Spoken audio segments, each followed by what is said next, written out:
Hey everybody, this is Brian and welcome to the 80th, wow, 80? Yeah, 80th Qt tutorial. Today we're going to be covering transformations. This is continuing our drawing series, and this is going to be a little more advanced compared to what you're used to. So fasten your seatbelts and let's just dive right on in here. Alright, now I'm going to whip through a lot of the basic stuff just because, well, we already know it. So if you don't know it, have no idea what I'm typing and why I'm typing it, then please go watch my other tutorials or grab a good book on Qt and get up to speed, because I don't want anybody to feel lost here.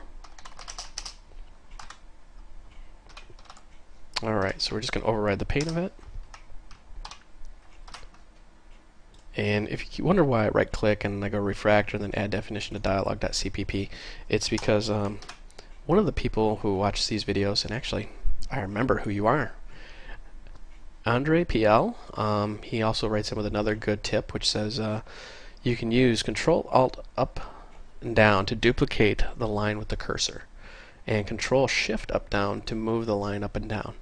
He's got a couple really good tutorials. I just wanted to say, hey, thanks man, you like saved me a lot of work on some of these. Alright, so let's dive right in here. So we're going to make a QPainter object. We'll call it painter. And we're going to make a QPen. And we're just going to call this pen 1. And we're going to make it black. I like black. Black's a good color. Alright. Then we're going to say pen 1, set width, and we're just going to say 6. I want to look at that one more time here. Control Alt up and down to duplicate the line you're on here. Let's try this. Control Alt down. Hey, works. Sweet. Let's see if it'll do a couple lines at the same time. Yeah, oh, that's awesome. Sorry, I get excited about the littlest things. Alright. That is a really good tip though. So we're going to say pen 2. Hey, oh, I love that. And then we're going to make, of course, pen 3 and 4. And 3 is going to be green. And if you're wondering why we're making all these pens, it's because we are going to be doing a heck of a lot of drawing in this tutorial.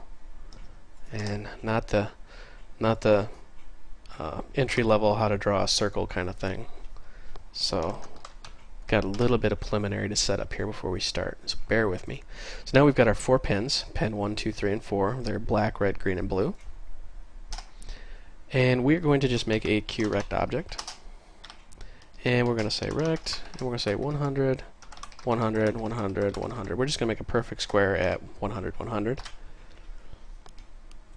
And then we're going to painter, set pen, and we're just going to say pen 1. And we're going to draw the rectangle. Oops, added a little extra one there.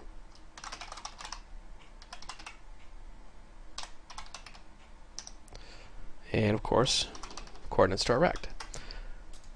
Now, save and run, and of course you're sitting here going, Brian, I thought this was not going to be one of those entry-level how to draw a rectangle. Well, you're right, it's not. Then why do I see just a rectangle on here? Because I'm going to show you. This black rectangle represents the original starting point. What we're going to be covering today are going to be called transformations. That includes how to rotate, how to scale, how to shear, how to translate. Remember in the last tutorial we talked about translating where we moved it at an offset. We're going to cover all that stuff today. Now if I sound a little congested, I have to apologize. I am still getting over a cold. So say painter. And we're going to say translate. And what we want to do here is say 150 by negative 60. What in the world do those numbers mean? Well, I'm going to show you. Rather than explain it, I'm just going to show you. So we're going to say painter, rotate. And we want to rotate the canvas 45 degrees. And then we're going to say painter, whoops, set pen, and of course we want pen 2 because we want to be able to see what's going on here.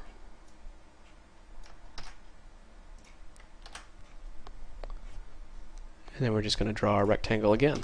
Now notice how we're using the same rectangle, which is at 100, 100, and it is 100 wide, 100 long, or I should say 100 tall.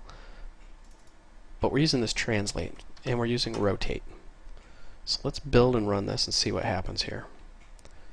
You notice how there's our red rectangle. Now we should probably go in here and set the width here. Ah, that's why.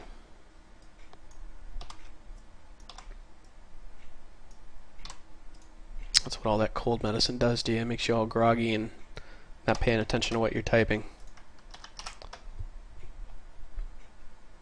Okay, let's run this again. Little explanation. There we go. Now you can really see what's going on.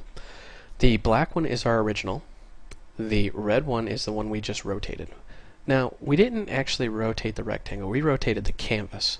So imagine this window is a piece of paper. We just rotated that 45 degrees.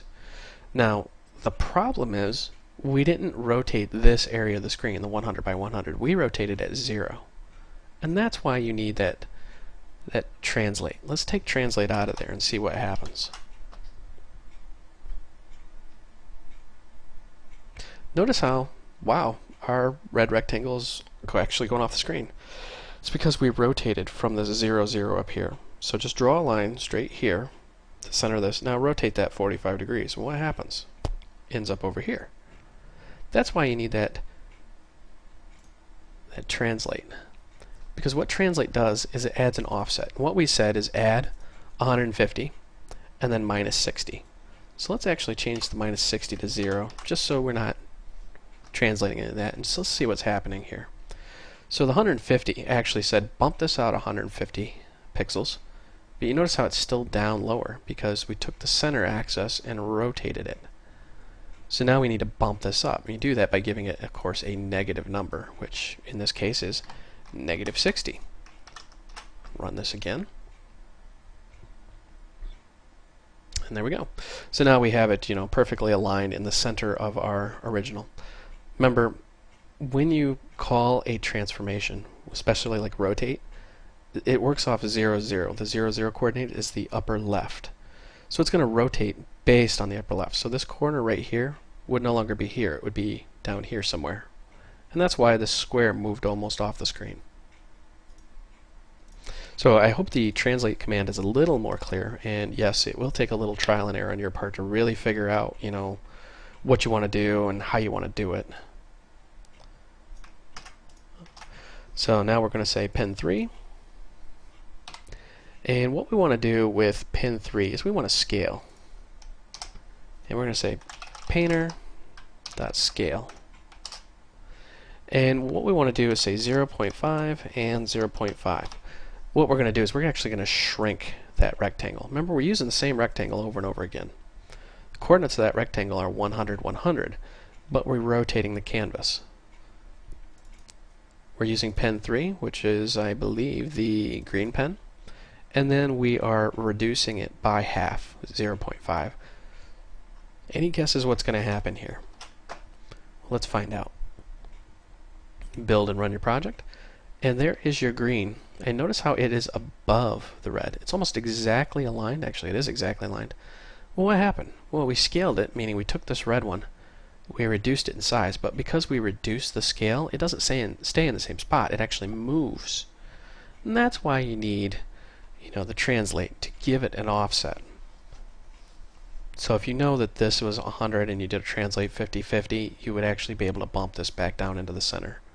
But I just wanted to show you what scale does. You can actually scale it down. Now you are scaling the entire canvas down, not just that rectangle. It's important to note that because anything you draw from this point forward will be scaled down 50%. Scaled and rotated, I should say. Alright. Now, we want to undo everything that we've done to this point. We want to say, you know what, I've made so many changes, I just want to go back the way things were. We're going to say reset transformation. It resets all your transformations right back the way they were. We're going to say painter.shear. What does shear do? Well, shear kind of takes it and makes it crooked and cockeyed and does all sorts of weird stuff to it. So we're just going to shear it by 0.2, 0.2. We're I should say 0.2, 0.2. Painter set pen, and we're going to say, of course, pen 4. Then painter draw rect. And we're going to just use the same rectangle over again here. Save your work and run. And I want to show you exactly what's happening here. Now you notice how we've done a lot here. And let's review really quickly. We've started our original black at 100, 100, and it's 100 long by 100 tall. So it's a perfect square at 100, 100. We rotated the canvas, which of course takes this square, shoves it down here because we rotated 45 degrees, and then we did a a translate to move the red square back up here into our visible canvas. And then we did a scale to say, okay, scale it. We reduced it by half, which of course moves it across the canvas also. Now if you wanted to move it back to the original location, unfortunately you would have to do a translate. And then we did a shear, which is this blue rectangle here. Now shear kind of makes it crooked and wobbly. We've actually made like a diamond shape. But you notice how it's back at the kind of 100, 100. It's because we did the reset transformation. If we didn't do that, well, to be honest, I don't know what's going to happen. Let's get rid of our reset here. So it'll be rotated and scaled at the same time. So you can see how it's still rotated, it's scaled. So as you can see, drawing with Q can get incredibly complex, and you have this coordinate system that you're going to have to deal with under the hood. Your saving grace is really going to be reset transformation and translate. And I have to admit, with me, working with translate for the first time was very trial and error. I didn't just magically come up with this -60, -150. I am not a math whiz, and I don't pretend to be. The 150 was actually kind of easy for me to figure out because I took the 45 degrees, and just basically added 45 onto 100, and then I added another 5. The -60, I have to admit, was trial and error. I'm not a math whiz, not by any means. I'm sure some of you out there are going to go, oh, Brian, there's a formula for that. Well, please send it to me because I don't know. So, quick review. What we've done here is we have covered the transformations of rotate, scale, shear. We've learned how to translate the coordinate system after we've done our transformation, and we've learned how to reset all the transformations. Now, quick note, once you make a transformation, for example, rotate, everything you do after rotate will leave the canvas rotated 45 degrees until you reset the transformation. Or I guess you could rotate it -45 if you wanted to. Anyways, this is Brian. I wanted to say thank you very much for watching these tutorials. I hope you found them educational and entertaining, and keep up that feedback. I really love hearing from you guys, especially when I get really useful comments like from Andre PL about the how to move things around and how to copy things. That's really useful. I love it.